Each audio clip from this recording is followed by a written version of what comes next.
Welcome back to Old School Sports and our OOTP 22 playthrough of the New York Yankees.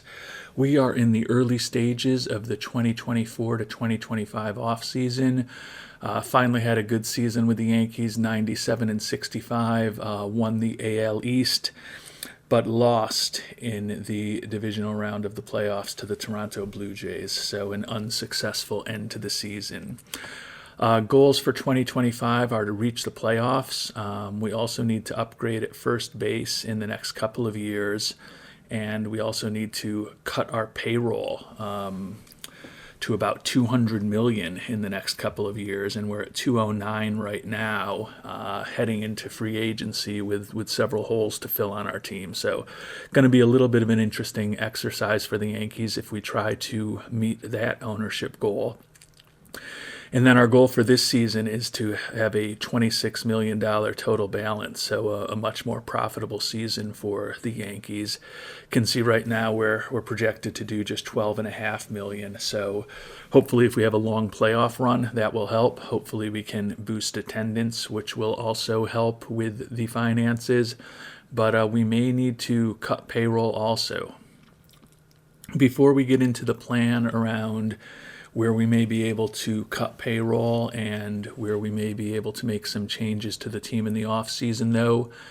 Big announcement, as you know from the end of our previous episode that recapped the 2024 season. Aaron Boone is out as manager. We did not renew his contract.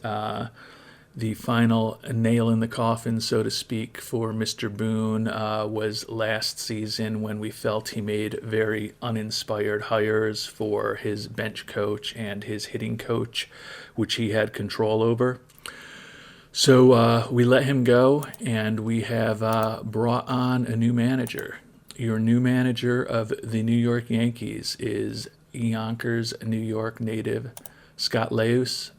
Played about a decade in the majors in the 90s, primarily a third baseman and utility infielder, first with the Twins and then with the Indians and Royals at the later stages of his career. He is unproven, but you can see here he will let us, most importantly, hire our own hitting coach, pitching coach, and bench coach. Although he'll also let us mess with the lineup and pitching staff. We leave all of that in the manager's purview when kind of GMing and simming these games. We let them do what they're going to do and kind of see how it goes. But you can see he's excellent at development, good at mechanics, excellent with aging players, which will always be an issue with the Yankees with the large contracts that we give out. And really good everywhere else. Not sure how important some of these teaching things are for the manager himself, but he's good there. And then he also is going to have good relationships with just about everybody on the team. So we felt he was a good decision to add. My only concern is that his manager style is small ball. I'd probably prefer someone to be a little more conventional, but I don't know how much of an influence that actually has. I can't see him with the, payroll that we have and the type of roster that we're going to build, doing a ton of sacrifice bunting compared to a conventional manager. Hopefully he will evolve his strategies by the players that he has on his team. But Leus is the manager. And we've also added a new hitting coach, Joey DeMonte, OOTP legend Joey DeMonte. You can see he's legendary at teaching hitting, outstanding with development, excellent mechanics, and good with aging. Just a great addition to the coaching staff to have DeMonte joining us as our hitting coach. And then for our bench coach, I went with Chris Stowers. Excellent with development, only decent with mechanics and average with aging, good with catching defense, good with infield defense. Importantly, he also has good relationships, which I believe is pretty important for the bench coach, and have to make some sacrifices when making all of these moves. I believe that team cohesion is very important, and both Stowers and DeMonte don't have anyone on our staff that they struggle with. DeMonte was obviously an easier add because he's just so incredibly skilled. Stowers, I would say, was a bit of a compromise candidate. But you can see that the only person who has any problem with anyone on the team is Rick Jameson, who has a little bit of a problem with Leus, but he'll need to get over that. So don't want a lot of drama in the clubhouse. Hopefully we have set ourselves up for really good staff cohesion, which will improve over time. And you can see that we've also got a lot of people on the staff that are really good with player relationships. And then when you look at our coaching, excellent, outstanding, excellent, and good. So we should be able to hopefully keep developing the players at the major league level and keep them functioning as high a level for as long as possible with the coaching staff that we have put together. Moving on to our plan for the offseason, as I mentioned, we technically need to cut payroll and make more profit to keep our owner happy. Fortunately, as you can see here, the vast majority of the team is still under contract for 2025, so we don't need to make a ton of changes in this offseason. Jordan Montgomery, we have been trying for the last couple years to get an agreement for a contract with him. Doesn't look like it's going to happen. He's going to go to free agency. If we can get him back at a more reasonable level when he's on the open market than he's asking for right now, potentially someone that we could bring back. Gleyber Torres has gotten completely ridiculous in his contract requests. As you can see, he did have a really nice bounce back season at the perfect time for him with a .290 batting average, .511 slugging percentage, 30 homers, and 91 RBI. So would have been advantageous to us if we had been able to get him signed earlier. But with the fact that we still have, Freddie Freeman, DJ LeMahieu, Max Muncy, and Miguel Andujar under contract, we should be all set in first base, second base, and third base. So if he's more reasonable with his contract, we'd certainly love to have him back. Hate to let a 27-year-old who's grown up in your minor league system and with your franchise go, but we may have to do that. And then the interesting thing is that we have no catchers on the roster right now. Jacob Stallings, Tucker Barnhart, and Austin Hedges are all free agents. We had a $3 million option on Austin Hedges that we let go simply because even though he is a premier defensive catcher, Stallings and Barnhart were both good enough, kind of 65 catcher rating that with their better bats, we preferred to have them in the majors over the last year. But our thought is that if we let all three of these good defensive catchers to great defensive catchers hit free agency at the same time, there's also a couple other pretty good defensive catchers that will become free agents or will likely become free agents. The thought is that we can probably end up signing one or two of them back for a much more reasonable rate than we could get them at right now. And then we also have Mario Feliciano at Scranton. You can see decent hitter with a little bit of power, strikes out more than we like, but good adaptability and work ethic.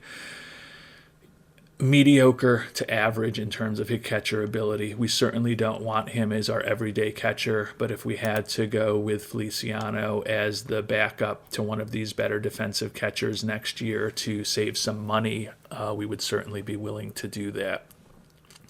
Interestingly, the last kind of legacy contract we have from the Brian Cashman era is DJ LeMahieu. You can see his contact is only average now, and his power is well below average. Had a pretty difficult season, batting just .235, OPS of 76 plus last year. Still very versatile and a pretty good defensive player. And fans will not be happy if we let him go. With that contract, though, $15 million next year and then $15 million the year after. The interesting thing that I will show you is that I shopped him recently, and I got to the point of shopping DJ LeMahieu retaining 100% of his contract and at the at the trade difficulty level we are playing, nobody even wants LeMahieu if we are going to pay his entire contract. So it sounds like he's going to be ours for the next season or two. If we happen to make some other trades and we can kind of slip him into it and save a little bit off the 100%, we'll certainly look to do that. But it does not appear that anyone is extremely excited to bring on DJ, unfortunately. So as we head into the offseason, as I mentioned, our player payroll right now is about $209 million. Our ownership wants us to get that down to about $200 million in the next 2 seasons. So we probably don't have as much ability to add a lot of players as free agents in this offseason as we previously have, which is going to make things a little interesting for us. I kind of mentioned the strategy around catchers. So we'll see how that turns out when we head into the offseason. But with the players that we have on the team, the offense that we've built, and the still loaded pitching staff that we've built with Flaherty, Minaya, Rodriguez as 3 of our top starters, and then you will recall that perhaps most importantly, we have Nola and Rodon still on the injury list. We've got a far better than average pitching rotation, even if we're unable to re-sign Montgomery or add somebody else this offseason. It's also probably going to be time, if we do end up having to let Torres go, to make sure that Pavin Smith is on the MLB roster for the entire season. And then we may look to start bringing up some of our younger talent to fill in some of the holes. We have been really rebuilding the farm system over these past 3 seasons. You can see that we currently rank 7th out of 30 overall, so we're slipping a little bit from the number 2 position that we got to, but you can see, 10 top 100 players still in the minor league system, including several at the AAA or major league level. So there's potential for us to do a good job and not spend as much money in free agency and still hopefully fill some of those 23rd through 26th kind of roster spots on the team, whether in the lineup or the pitching rotation, with players who will be more cost effective. Last thing on finances before we get into the off season, we're going to really be looking to manage payroll and kind of, you can see that we still have a huge budget of $326 million, even though ownership only wants our payroll to be about $200 million by the end of next year. So we have ramped our scouting budget up again to $24 million, the maximum, and we've also increased our development budget to $32 million. While we kind of have all of this excess money that is not going into payroll, obviously we can't spend all of it because we do need to ultimately deliver some profitability to ownership, but we are going to do as much as we can to kind of make sure that we're investing very heavily in our minor league system, particularly when we're not going to have as much money to spend at the major league level. So I don't think there's going to be any huge changes during this off season, but we are going to play it through and let you know how it went. You can see here that Glaber is now looking for an average of over $20 million a year for 9 years, which, given that he's going to be 28 by the start of next season, means he'll only be 37 at the end of the contract. So those last couple years of the contract could be very painful. He probably won't be opting out. But the decision we have to make with him is whether we're going to submit a qualifying offer. You may remember that we did do that with Jordan Montgomery last year, thinking that he was looking for about $5 million in 5 years and $14 million a year. Thought we might be able to get the draft pick benefit of having him sign with somebody else, and we didn't. We're going to try it with Glaber. Obviously, if we end up bringing him back for $19 million next year, it's probably a decent move from a baseball perspective, given how well he played, but it is definitely going to completely blow up our opportunity to make some progress with ownership as far as delivering more profitability and cutting our payroll. So a little bit of a risk. We're kind of hoping that he doesn't accept the qualifying offer and he heads off to free agency to help, give us some draft pick compensation. Normally the Yankees are the ones giving up that draft pick compensation. It would be nice to have a couple extra picks in upcoming drafts. And you can see we don't really have much of anything as far as arbitration eligible players at this point. Nestor Cortez, who's still recovering from a partially torn UCL, you can see 29 years old, has kind of been shuttled back and forth between AAA and the majors the last couple seasons. We are not going to make him an offer in arbitration and let him go. And besides that, we recently signed our 3 other arbitration eligible players to somewhat modest extensions. You can see Lasaiga we just signed for $8.2 million. Andujar we signed for $2.1 million. And there was one other player in arbitration. It was not Benintendi. It was not Tyone. It was not Chafin. Maybe I'm making that up, but maybe I felt like there was a third player that was arbitration eligible. But it's possible that we just decided we didn't want them and let them go. It was last night that I was last playing this, so perhaps I made a trade of somebody. Let me look. This is, I know, riveting to watch, to see me figuring out if I had done any trade or anything. Oh, sorry, it was Pavin Smith. Okay, it was Pavin Smith who was eligible, who I got for $900,000. So Pavin Smith, Andujar, and Lasaiga signed them all to 1-year contract extensions rather than going to arbitration. So that is where we stand as we head into the offseason, trying to get the roster set to make another run at the playoffs and hopefully the New York Yankees' 28th World Championship at the end of the 2025 season.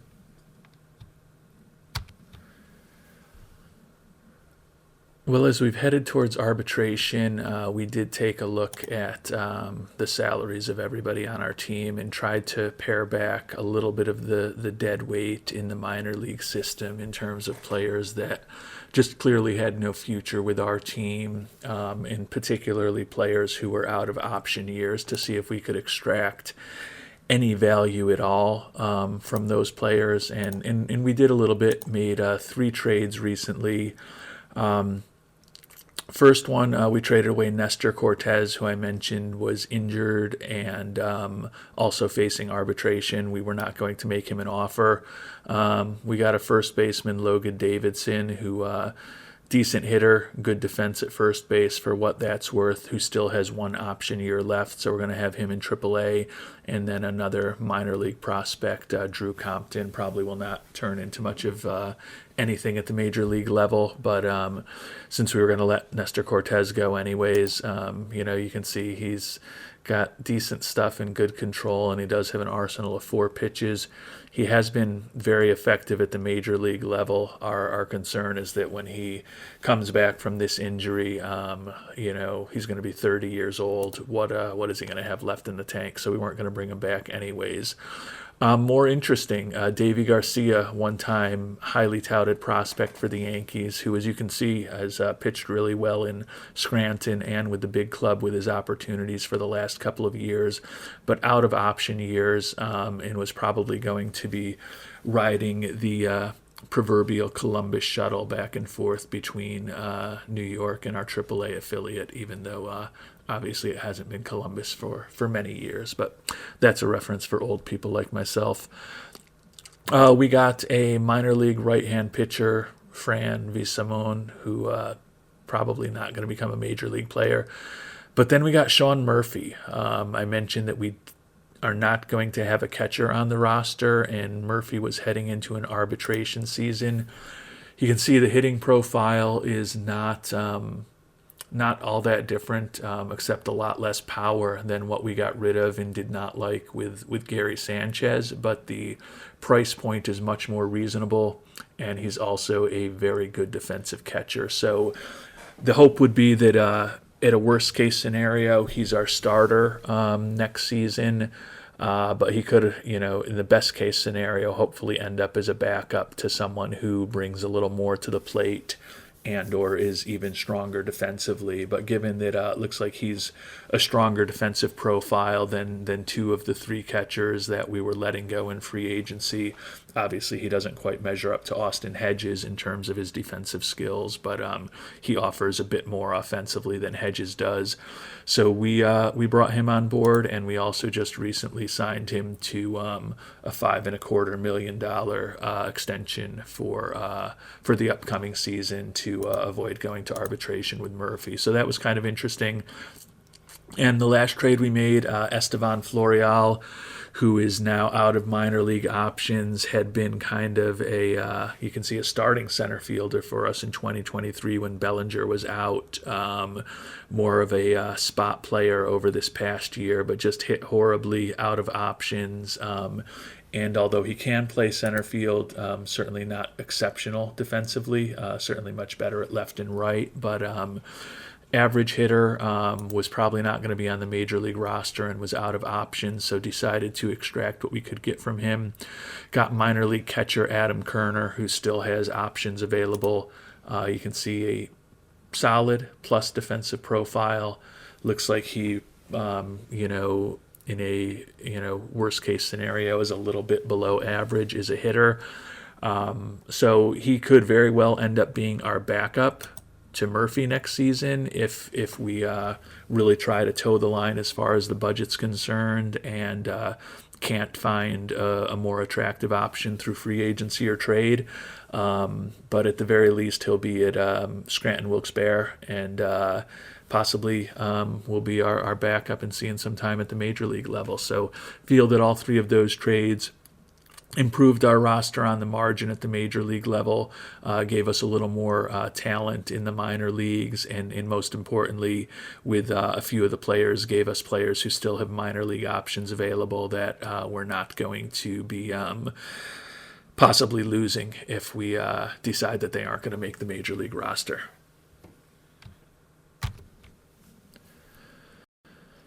All right, we made it through arbitration. We had no players in the arbitration hearing, and Gleyber Torres did file for free agency, so he declined our qualifying offer.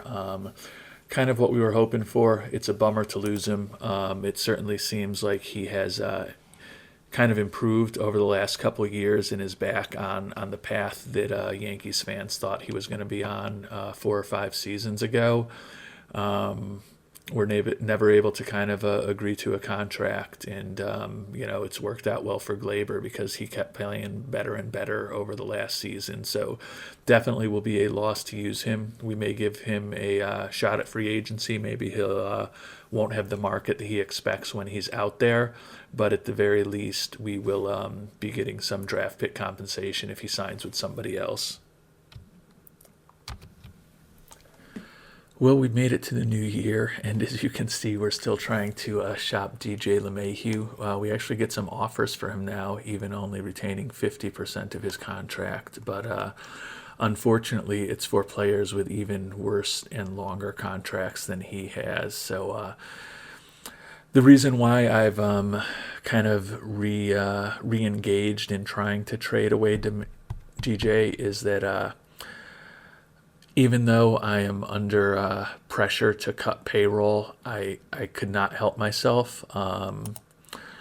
Right fielder, and I'm sure I'm pronouncing this wrong, Shiku Shu, came over from Taiwan, and you can see has a really interesting offensive profile. Looks like he could be a really good offensive player. High work ethic and intelligence, low greed. Right fielder right now, decent defensively, can certainly train him up in left field. Not sure that he will ever be a center fielder, given his slightly above average range and not a ton of speed, but He's durable. He just kind of checked all the boxes, and he was looking for about $9 million a year. We were able to sign him for $8 million for each of the next 4 seasons. Just you've seen the bats that we have on the Yankees, and just someone who's so good at avoiding Ks, such good eye discipline, and still looks he can be kind of plus in terms of contact, gap power, and home run power. Couldn't help ourselves and added him to the team. That is the only free agent move we've made so far. So you can see our payroll is $217 million at this point.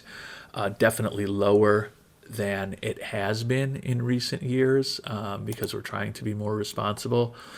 But the goal is to get it to $200 million by the end of next season, or by next season, I guess, and also make $26 million this year. So we're moving in the wrong direction for both of those. Signing a luxury type player for us for an $8 million a year contract, but hopefully maybe he will allow Aaron Judge to spend more time as DH, which will hopefully allow the fragile health-wise Judge to remain in the lineup, at least in the batting order, on the everyday, so he could help there. And if Scott Leyes decides that he wants them both in the outfield, we can certainly get him trained up to be playing left field fairly easily. And then maybe although Renfroe is so good at left field that it's possible that Shiku Shu just ends up as our DH, but we just could not let that bat go by for $8 million a year. It may result in ownership firing us when we don't meet their financial goals, but if it helps us be more competitive while we have a job, we're going to do it. All right, we're going to try to figure out what to do at catcher here. As I mentioned, we signed Sean Murphy. If he ends up being a backup, that's totally fine. Among the better fielders, Mike Zunino really stands out, but he has just developed into an incredible player over the last several seasons. You can see the worst he's been over the last 4 seasons is 33 home runs. He's very good defensively. But he is also looking for, 15 and 2/3 million a year. So even with our death wish as far as making ownership angry and spending more than they want us to, we're not going to push that. Barnhart, who was with us a year ago, was our starter a year ago. You can see he's looking for around $6 million. Good defensive catcher. Probably too much for us, but the other 2 people we let go, Jacob Stallings, who has been with us for the last couple seasons, was Tucker Barnhart's backup last year. Also solid defensively, good leader, a little bit of a below average hitter, but it looks like at this point, Stallings is looking for only $1.3 million a year, so he could be the way that we go. And then, clearly Austin Hedges, who we have had up and down between the majors and the minors the last couple years. Premier defensive player, great person to have on the team. Just can't hit. But we did have him at a $3 million option that we let go. You can see he's only looking for about $1.5 million now. So I feel pretty comfortable that we'll bring back either Hedges or Barnes to be the backup to Murphy, most likely. I mean, it's possible that if we bring back Hedges, that Leus is so inspired by Hedges' great defense that he makes him the starter. But that bat is tough. I know that the OOTP experts will tell me to just play Hedges with his premier defense, and it will cover up for all of his offensive shortcomings. But I don't always eat my vegetables either. I don't always do what's right for me. So Stallings, definitely weaker defensively, but still above average with a little bit more of a bat could be the way that I go. So that's kind of the big decision to make as we get into the later stages of free agency. You can see that There is a ton of higher level talent out there. Walker Buehler, Shohei Ohtani, Jordan Hicks, who we had on our team last year, Zach Wheeler, Carlos Correa, Gallo. Well, we know we won't be bringing Joey Gallo back, but you can see he's actually improved his contact and gap power for the last couple years. Always has a good eye. Still strikes out a ton, but he is actually striking out somewhat less than when he was with us. But then you look at those batting averages that he's put up the last couple years: 099, 158, 186, and 200, and he's trending in a good direction, but still has basically just been a league average type of hitter, and just not the type of profile that we want. And by trading him away, we were able to get Cody Bellinger as our center fielder. So while we'll miss him, we're happy to have moved on without him. And then you can see Glaber is looking for about $21.5 million at this point. It hurts that he's not going to be on the team, but we have to make those tough decisions from time to time. We've invested so much in the pitching rotation over the past several years that with the new economic pressure we're under from the new ownership, just can't bring Glaber back, which will hurt, particularly if he signs with a competitor that we're playing on a regular basis. Well, it's January 28th. We are at the start of the preseason, and you can see that our player payroll has come down a bit to just under $209 million. Not quite the $200 million that our owner is targeting, but we're getting close. We're at least in the yellow zone in terms of cutting payroll, and we're getting close to the profitability that he wants to see from us. So that's progress. The issue is we had to do something that I may end up regretting greatly to get it done. You can see we were able to trade away DJ LeMahieu. We found a buyer with the White Sox. He was going to be our starting second baseman, but we have a potential replacement in the minor leagues who's much more cost effective, who we think can be a better bat, although not quite as good defensively. But still, even if we're retaining 35% of his contract, you can see at $15 million a year, we're going to be paying just a little over $5 million for him now the next couple years. So that freed up close to $10 million for us.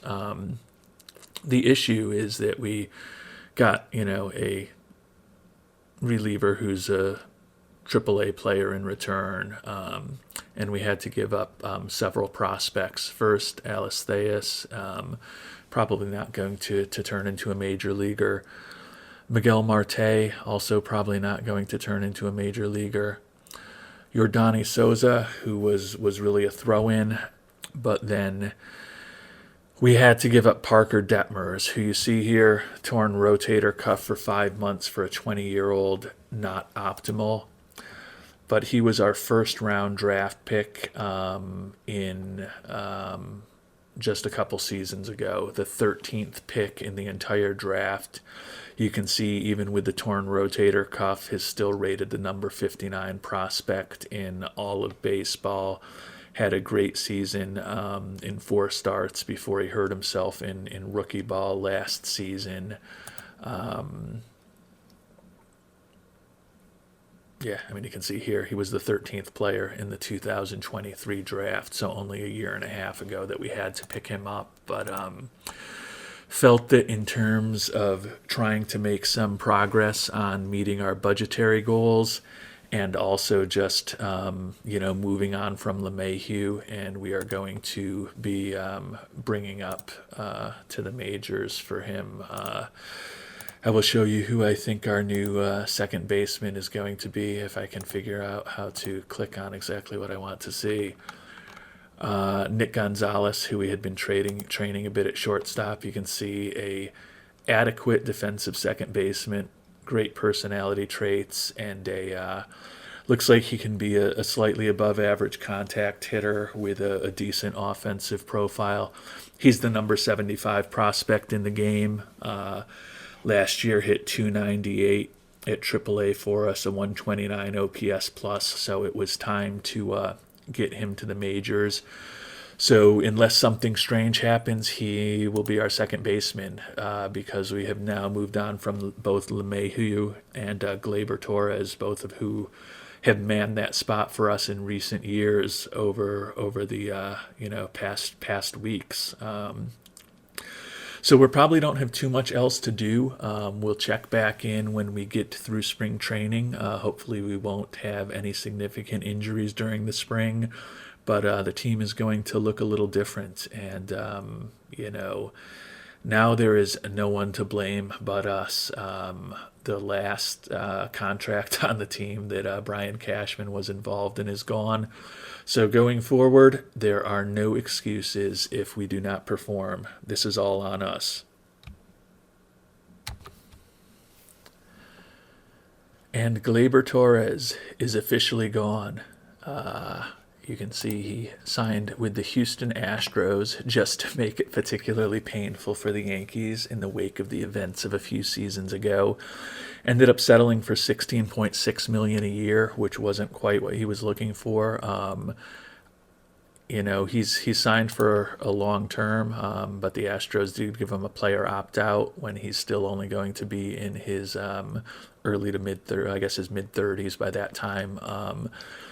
So it's not an unreasonable contract. If we weren't under pressure from ownership to have a lower payroll, would certainly have loved to have bring him back at that price. Fans not pleased, but even though it says that overall fan interest almost crashed, you can see for our perspective that moved it from a 100 to a 97.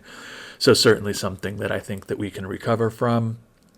And we do have the benefit now of getting a supplemental first-round pick, which will, help us restock the farm system, particularly after giving up one of our recent first-round choices to get the majority of DJ LeMahieu's contract off of our books. The other move that we had made that I hadn't mentioned explicitly was we did sign Austin Hedges back, so he will be presumably our backup to Sean Murphy, but obviously will be great to have that great defensive ability behind the plate a couple of days a week most likely, and in the case of an injury from Murphy, more often if need be.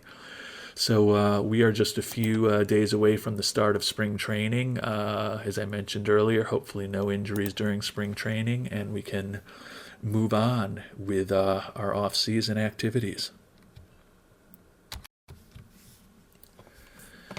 We are at the start of spring training. I mentioned earlier that thought that Nick Gonzalez would become our starting second baseman, number 75 prospect. I would say that he is still the favorite, but we decided to really open it up in camp and also brought in Alexander Vargas, who not quite as good a hitter, but still a decent defensive profile, the 23-year-old.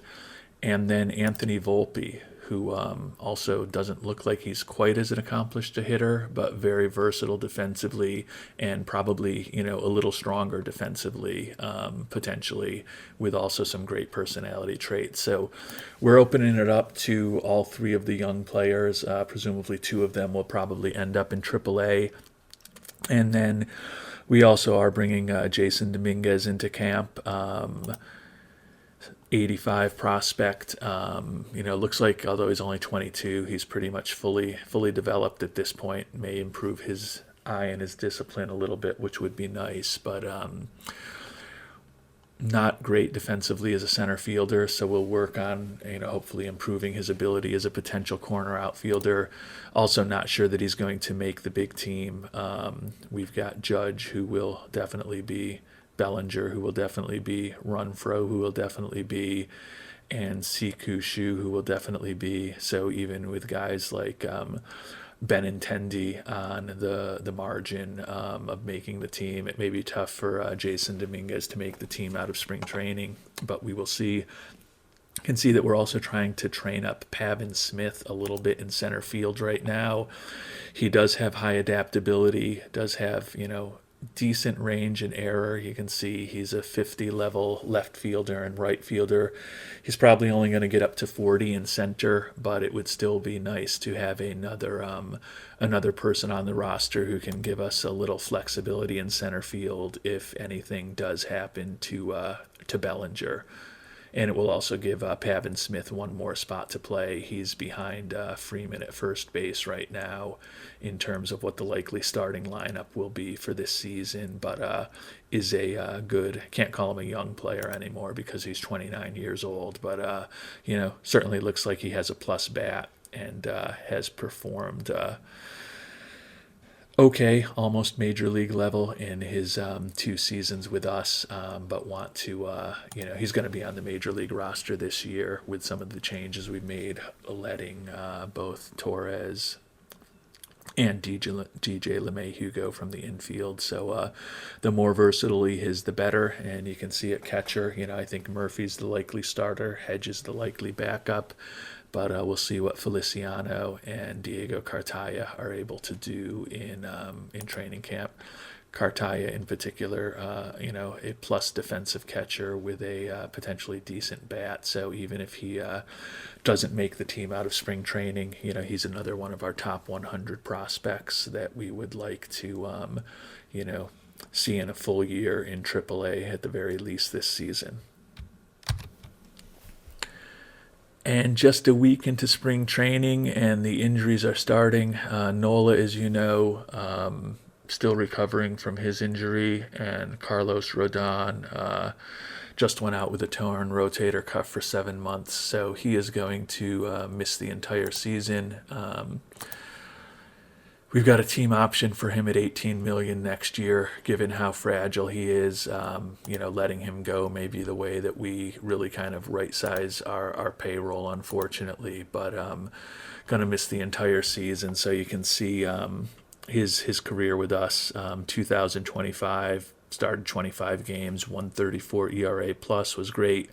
2023 came back from an injury, was competent in that time, and then last season served as our closer for a chunk of the year, and then got back into the starting rotation. Really did a good job, but that is the end of his career with us, unfortunately, and we'll have to move on. You can see Logan Davidson, who isn't going to make the team, also injured, but hopefully we can get through spring training without any other serious injuries, and be going into the 2025 season with a relatively intact lineup and pitching staff. We are to the end of spring training, and our off-season activities are done. A couple surprises as we look at the final roster here for the Yankees. You can see our 13 lineup players. Austin Shenton made the team, the last player to make it. We picked him up in a trade with Tampa Bay just about a year ago tomorrow. You can see he profiles as a perhaps slightly above average offensive player, not much defensively. Another first baseman. He can hopefully over time develop into a competent left fielder, whatever that is. But a good influence in the clubhouse, good leader, good loyalty, good work ethic.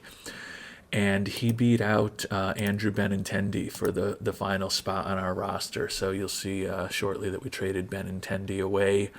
And then Nick Gonzalez is who we're going to go with at second baseman. He's not as good defensively as either of the other guys we were thinking about, Vargas or Volpe, who will both be in AAA, but looks like he adds a little more offensively compared to those two. Great in the clubhouse, and not materially worse than them defensively, although I think they are both technically a little better from him. But we're going to give Gonzalez the first chance coming out of spring training.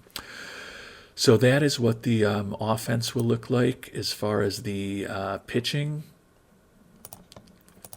it's going to be kind of held together initially. Minaya and Rodriguez and Flaherty are all strong starters. Luis Medina did well with us last year in his first season in the majors, and then Jameson Taillon, as you know, has kind of been our swing man between a fourth or fifth starter in the rotation in recent years. Bullpen, a few new people. Scott Leyes is using Nick Nelson as the closer. Obviously, he pitched great last year, as you can see with that 1.90 ERA, but probably not going to make the proven closer and the much more expensive Jonathan Lasaiga all that excited. But we do have reinforcements that will be coming to help the pitching staff. When you look at our injured list, as I mentioned, Rodon's Yankees career is probably over, but we will be getting Aaron Nola back to head up our rotation, hopefully in about a month and a half after he spends a little time in rehab assignment at AAA.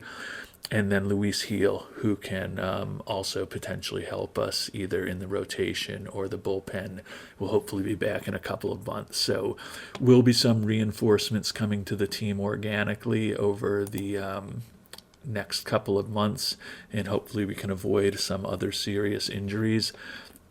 I guess one thing we will think about is, although Rodon is out for the year, he does have that $18 million team option for next season that may be valuable to somebody else. So we may be able to trade him away and not pay all of his salary for this year in an effort to get our payroll down below $200 million.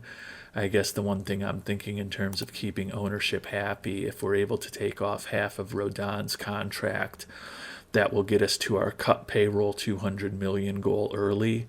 And maybe if we satisfy that goal at the end of the season, and that will also obviously help us make our $26 million profit goal.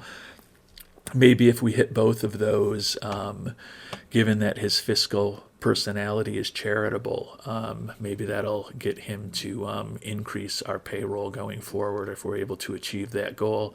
Of course, the fear is, given that extreme profit is his big priority, we hit that $200 million goal for payroll early, and all of a sudden he wants us to bring it down to $180 million. So several things to juggle and think about. It's not exactly how we had anticipated playing these Yankees for the next 20 years. We thought we would have the financially supportive Steinbrenners to be our ownership, since they're really the only ownership we've known during our lifetime, but that was not to be, which has been a little twist in this playthrough. But hopefully at some point we'll be back to having one of the largest payrolls in the game.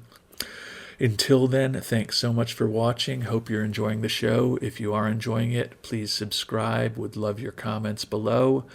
And hope you have a great day. We'll be back in our next episode with a recap of the 2025 season.